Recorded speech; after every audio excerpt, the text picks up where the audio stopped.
एक सुनसान गांव, चारों ओर फैला हुआ सूना खेत, और उस खेत के बीच 80 साल का एक बूढ़ा, एकदम अकेला। उसके पास सब कुछ था। शहर में बड़ा बंगला, फार्म हाउस, बैंक बैलेंस, जमीन, सोना, सब कुछ। लेकिन जिसकी सबसे ज्यादा जरूरत थी, वही नहीं था। अपना कोई। बीवी कुछ महीने पहले चली गई, और एकमात्र बेटा विदेश की चकाचौंध में ऐसा खो गया कि अपने बाप की याद भी नहीं रही।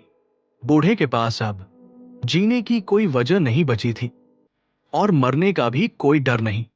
एक रात खेत के उस बड़े से घर में किसी के कदमों की आवाज आई, और अंधेरे में एक 25 साल का लड़का दीवार फांद कर अंदर घुस आया।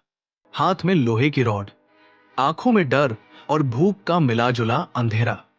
कांपते हुए पर मजबूरी से भरी आवाज में बोला, जो भी पैसे जेवर हैं, शांतिपूर्वक दे दो, नहीं तो। बूढ़ा मुस्कुराया।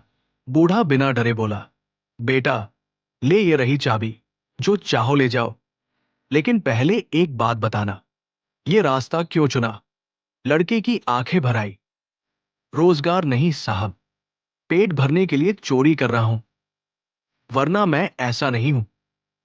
बूढ़ा कुछ देर चुप रहा, फिर शांति से बोला, देख बेटा, चोरी का रास्ता आज बचा लेगा, आज नहीं तो कल पुलिस तुझे पकड़ लेगी, जिससे तेरी जिंदगी बर्बाद हो जाएगी, और तू जिंदगी भर पछताता रहेगा। एक काम कर, मुझे मारने पीटने की जरूरत नहीं। मेरे पास सब कुछ है, पर संभालने वाला कोई नहीं। अगर तू मेरे साथ रहकर मेरा और मेरी जमीनों का ख्याल रखे, तो मैं तुझे तनख्वाह दूंगा, और अगर तू ईमानदार निकला, तो मैं तुझे अपना वारिस भी बना दूंगा। अब तू सोच, कौन सा रास्ता बेहतर है? लड़का हैरान था, पर पहली बार किसी ने उसे डांटा नहीं। सुना।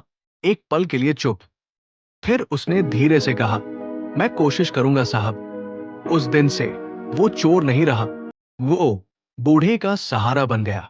वो खाना बनाता, दवाइयां देता, खेत का काम देखता, और हर शाम बूढ़े की कमजोर आंखों के लिए उसे रामायण पढ़कर सुनाता। रामायण के शब्द धीरे धीरे उसके दिल की धूल साफ करने लगे।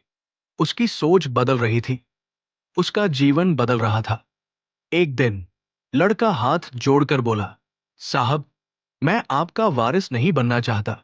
अगर इजाजत दे, तो इस पूरे फार्म हाउस को बूढ़े लोगों का आश्रम बना दे। मैं सबकी सेवा करना चाहता हूं। बूढ़ा रो पड़ा। आंखों में बरसों बाद प्यार और अपनापन चमक उठा। बेटा, आज तूने मुझे नहीं, मेरी आत्मा को जीने की वजह दी है। आज उस सुनसान खेत में एक बड़ा बुजुर्ग आश्रम है, और वहां एक समय का चोर हर सुबह दवा बांटता है, हर शाम कहानियां सुनाता है, और हर रात किसी बूढ़े की आंखों में उम्मीद जगाता है।